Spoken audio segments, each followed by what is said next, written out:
নমস্কাৰ বন্ধু বান্ধৱীসকল, আপোনালোক সকলোলৈকে মোৰ স্বাগতম থাকিল।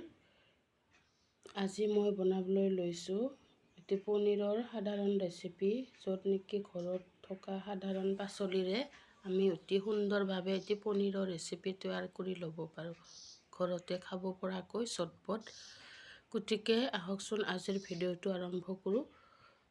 প্ৰথমতে মই পনীৰখিনি ভাজি লৈছোঁ। এতিয়া পনীৰ ভাজি ৰৈ যোৱা তেলখিনিতে মই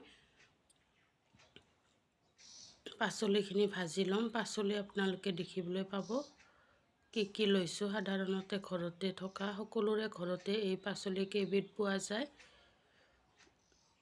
এতিয়া পনীৰ ভাজি লোৱা তেলখিনিতে আকৌ অকণমান তেল এড কৰি তেলখিনি গৰম হোৱাতে দি দিলোঁ পাঁচফোৰণ। পাঁচফোৰণ দিয়াৰ পিছতে কাটি থোৱা পিঁয়াজ আৰু জলকীয়া দুটা দি দিলোঁ। জলকীয়া দুটা সম্পূৰ্ণ দুফাল দুফাল কৰি লৈছিলোঁ। এতিয়া পিঁয়াজখিনি অকণমান সময় ৰঙচুৱা হোৱালৈকে ভাজি ল'ম। আৰু পিঁয়াজখিনি ভাজি লোৱাৰ লগে লগে এয়া কাটি থোৱা পাচলিখিনি দেখিছে নহয়, বিলাহী আৰু পিঁয়াজ সকলোৰে ঘৰতে পোৱা যায়, বিলাহী আৰু পিঁয়াজ। গতিকে এই বিলাহী আৰু পিঁয়াজেৰে আজি এখন পনীৰৰ ৰেচিপি বনাম ধুনীয়াকৈ। পিঁয়াজখিনি মই ইয়াতে পাচলি হিচাপে ব্যৱহাৰ কৰিছোঁ, সেইকাৰণে সৰুকৈ কাটি লোৱা নাই। এটা পিঁয়াজ চাৰিফাল কৰি লৈছোঁ। চাৰিফাল কৰি ইয়াক চকলা চকলকৈ এৰুৱাই লৈছোঁ। তাৰপিছত বিলাহীৰ লগত একেলগে তেলত বহাই দিয়া হৈছে। এতিয়া সোৱাদ অনুযায়ী মই দি দিলোঁ নিমখ এচামুচ। নিমখ এচামুচ দিয়াৰ পিছত ইয়াতে দি দিম অকণমান ৰংগুড়া। নিমখখিনি দি এবাৰ মই ভালদৰে লৰাই দিলোঁ পাচলিখিনি। এতিয়া দি দিলোঁ ৰংগুড়া সোৱাদ অনুযায়ী। এই ৰংগুড়াখিনি দিও আকৌ অকণমান সময় মই লৰাই দিম।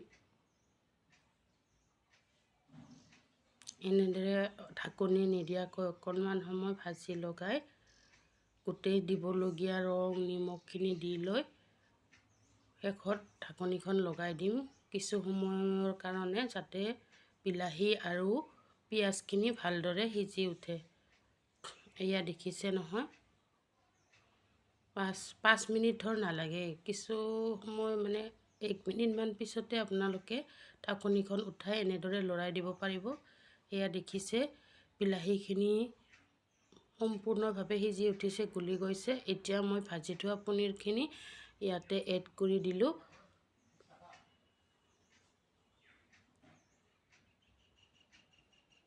পনীৰখিনি দি আকৌ এবাৰ ভালদৰে লৰাই দিলোঁ। এতিয়া মই ইয়াতে দিম জিৰা গুড়ি। দিম মানে দিলোঁ ইতিমধ্যে জিৰা গুড়ি। পানী দিয়াৰ আগতে মই জিৰা গুড়িখিনি দি দিলোঁ। জিৰা গুড়ি মছলাখিনি আপোনালোকক এক্সট্ৰাকৈ দেখুওৱা হোৱা নাই। মছলাখিনি মই পেকেটৰ পৰা ডাইৰেক্ট যিহেতু দি দিছোঁ। এতিয়া দি দিলোঁ লাল মিৰ্চ পাউডাৰ, যাতে তৰকাৰীখনৰ এটা ধুনীয়া ৰেড কালাৰ আহে।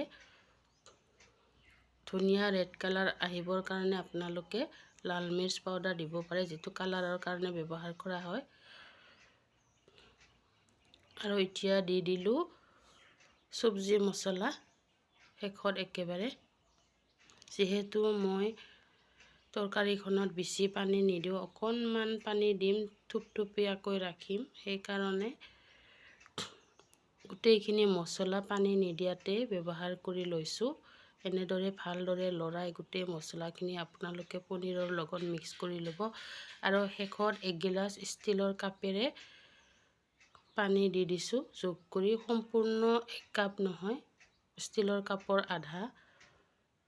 গতিকে এই পানীখিনি দি মই কিছু সময়ৰ কাৰণে ইয়াতে আকৌ ঢাকনিখন লগাই দিম, যাতে তৰকাৰীখনত ভালদৰে উতল আহি সম্পূৰ্ণ সকলোবিলাক বস্তু মিক্স হৈ সিজি উঠে আৰু তৰকাৰীখন খাবলৈ সোৱাদ হয়।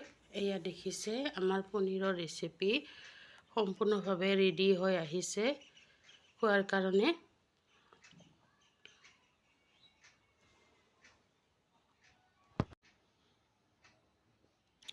শেষত একেবাৰে আকৌ এবাৰ লৰাই দিছোঁ ভালদৰে। সকলোবিলাক গোটেই পানীখিনিও শুকাই যাব দিয়া নাই, অকণকৈ জোলকৈ ৰাখিছোঁ, যাতে ভাতৰ লগতো খাব পাৰি বা ৰুটিৰ লগতো খাব পাৰি।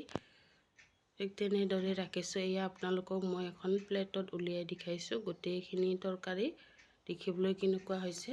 আৰু আপোনালোকে যদি ভিডিঅ'টো চাই ভাল পালে তেনেহ'লে লাইক, কমেণ্ট, শ্বেয়াৰ আৰু লগতে ছাবস্ক্ৰাইব কৰি দিব। এয়া মই পনীৰৰ ৰেচিপিখন গোটেইখিনি এখন প্লেটত ধুনীয়াকৈ উলিয়াই লৈছোঁ।